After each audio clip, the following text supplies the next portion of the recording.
Welcome to Kanagavali creations. 10 strip க்ரீனும் 10 strip white எடுத்து நான் இந்த மாதிரி பண்ணியிருக்கேன். அது ஜிம்கா மாதிரி பண்ணாக்கா இந்த மாதிரி ஜிம்கா வந்துடும்.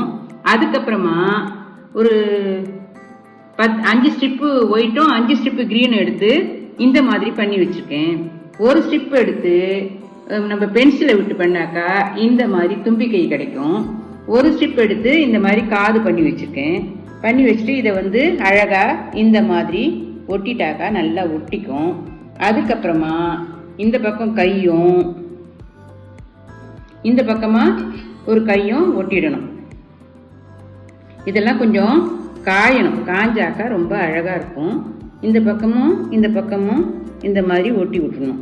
அதுக்கு மேலே நம்மளுக்கு இது தொப்பி வேணும். பிள்ளையாருக்கு கிரீடம் வேணும். அந்த கிரீடத்துக்கு இந்த மாதிரி அழகாக கோணம் அப்படி பண்ணி நிதானமாக பண்ணணும். ஒரு 2 ஸ்ட்ரிப் எடுத்து பண்ணிவிட்டு அதுக்கு மேலே இந்த மாதிரி அழகாக ஒட்டணும்.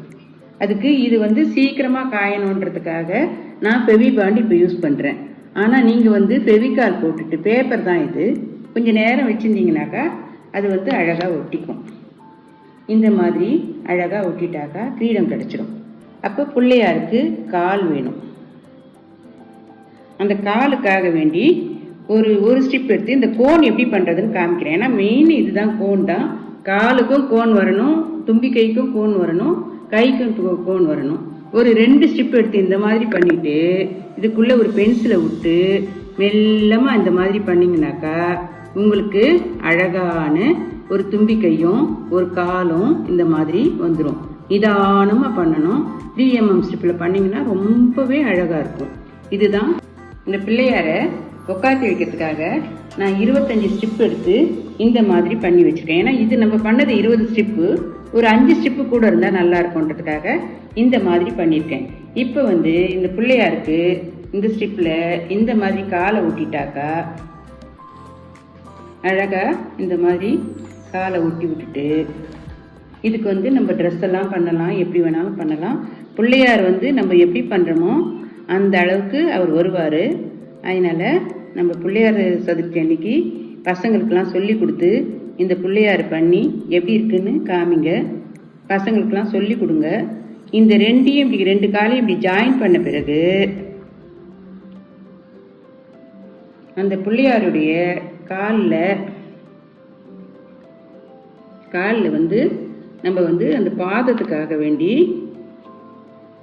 அழகாக ஒரு ஸ்ட்ரிப் எடுத்து இந்த மாதிரி வச்சுட்டாக்கா பிள்ளையாருடைய பாதம் ரொம்ப அழகாக இருக்கும். இது நல்லா காயணும். காஞ்ச பிறகு ரொம்ப அழகாக இருக்கும் அந்த பிள்ளையார்.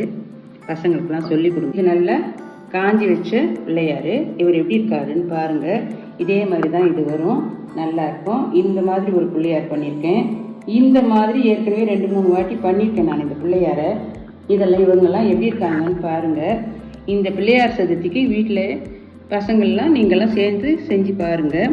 2வது பிள்ளையார் இந்த 20 ரவுண்ட் ஊசியில் சுற்றினாக்கா ரொம்ப லேட் ஆகும். நீங்கள் ஊசியில் சுற்றாமல் அழகாக இந்த மாதிரி எடுத்துட்டு அழகாக இந்த மாதிரி சுற்றிட்டு நீங்கள் என்ன பண்ணுங்க, கையால் சுற்றுங்க. அப்போ உங்களுக்கு இந்த மாதிரி அழகாக சுற்றிடுங்க. 20 சுற்றியும் பிகினர்ஸ்க்கும் சுற்ற முடியாது, குழந்தைங்களுக்கும் சுற்ற முடியாது. ஆகினால கொஞ்சம் ரவுண்டு வந்த உடனே நீங்கள் இந்த மாதிரி சுற்றிட்டு கையில் இப்படி எடுத்துட்டு அழகாக இழுத்து ஃபோல்டு பண்ணிங்கன்னா 20 என்ன 50 ஸ்ட்ரிப்பு கூட உங்களால் அழகாக ஈஸியாக சுற்ற முடியும். இப்படி சுற்றிட்டு இந்த மாதிரி கொஞ்சம் கொஞ்சமாக இழுத்து நீங்கள் ஸ்ட்ரிப்பை ஜாயின் பண்ணிங்கனாக்கா ரொம்பவே நல்லா வரும் பிள்ளையார். இந்த பிள்ளையார் சதுர்த்திக்கு எல்லாரும் ஹாப்பியாக வீட்டில் பிள்ளையார் செஞ்சு அசத்துங்க.